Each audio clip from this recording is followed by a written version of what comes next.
mas ele tinha no coração convicto dele quem Deus é. Uma fé inabalável. As situações desse mundo não podem mudar a nossa convicção de quem Deus é. Na verdade, deixa eu melhorar essa frase. Os problemas e circunstâncias desse mundo, eles não podem abalar a nossa total confiança em Deus. De modo algum. Porque muitas vezes a gente não vai ter recursos, mas tem um Deus que tudo pode. E eu acho impressionante que quando ele chega em Israel, ele observa a cidade destruída.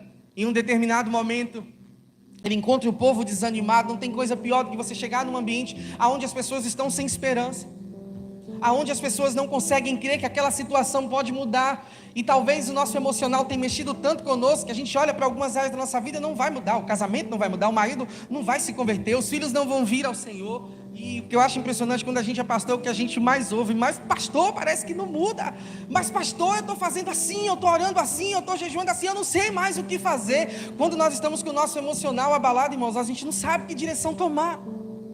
É por isso que o nosso coração, os nossos pensamentos, a nossa fé e principalmente a nossa confiança precisam estar totalmente no Senhor, totalmente entregue a Deus. Nós precisamos ser cada vez mais dependentes do Senhor, porque não dá para sobreviver nessa terra sem depender de Jesus. Não dá. Não dá. E ele chega naquela situação que eu acho impressionante. A gente pode tirar várias lições desse texto inteiro. Ele se levanta um dia de madrugada, ele só avisa algumas pessoas, ele não alerta todo mundo.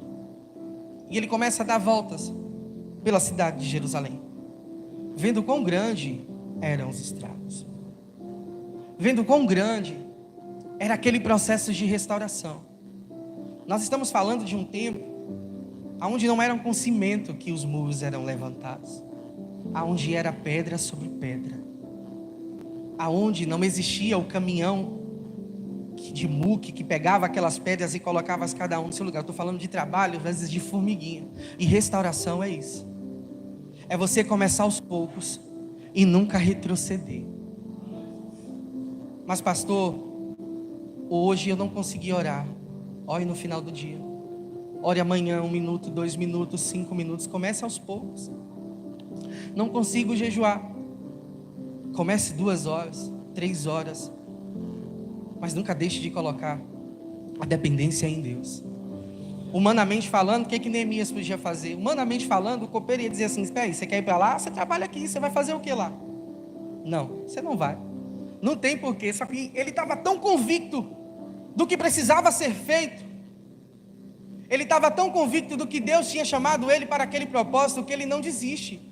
Esteja convicto sempre do propósito que Deus te chamou, seja para servir como diácono, seja para tocar na casa do Senhor, seja como pastor, como missionário, como líder de célula. Esteja convicto daquilo que Deus te fez. Sabe por quê? E te chamou, porque vão ter situações que vai nos colocar em ruínas.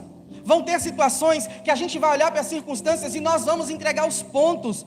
E eu bem sei como é isso, e o meu pastor também bem sabe. Da vez que eu nesse gabinete eu já não aguento mais. Se você pegar as mensagens que eu mando para ele, acho que 90% é assim: se eu pego aquela igreja do Juca Rossi, se eu não vim pegar aqui, eu não vou enlouquecer, eu vou correr. Não é dessa forma que eu mando. É porque tem situações que a gente passa na nossa vida, não é fácil. A gente fala assim, dá vontade de entregar, dá vontade de abrir mão. Só que o propósito é muito maior do que o sentimento de desistência. O empecilho é muito menor do que o Deus que vai na nossa frente. A cura e a gratificação da manifestação do poder de Deus é muito melhor do que a circunstância momentânea. É muito melhor do que o prazer momentâneo. A manifestação do poder de Deus nas nossas vidas é muito mais gratificante, edificante, aumenta a nossa fé do que qualquer outra circunstância que tenha lá fora. E o que eu acho impressionante é que ele sabe o que precisa fazer. Igreja, estamos vivendo no tempo do arrebatamento, como a minha cunhada falava aqui no altar. Está chegando o dia da volta do Senhor. Nós precisamos estar nessa terra convictos daquilo que Deus nos chamou para este tempo, convicto para o que Deus nos chamou naquele lugar. Existem pessoas que estão próximas de mim e de você, que estão esperando por esse processo de restauração, a qual elas já não enxergam mais. Tem nesse momento famílias e casas que estão tão desoladas e que precisam de restauração, que elas não conseguem mais enxergar a saída.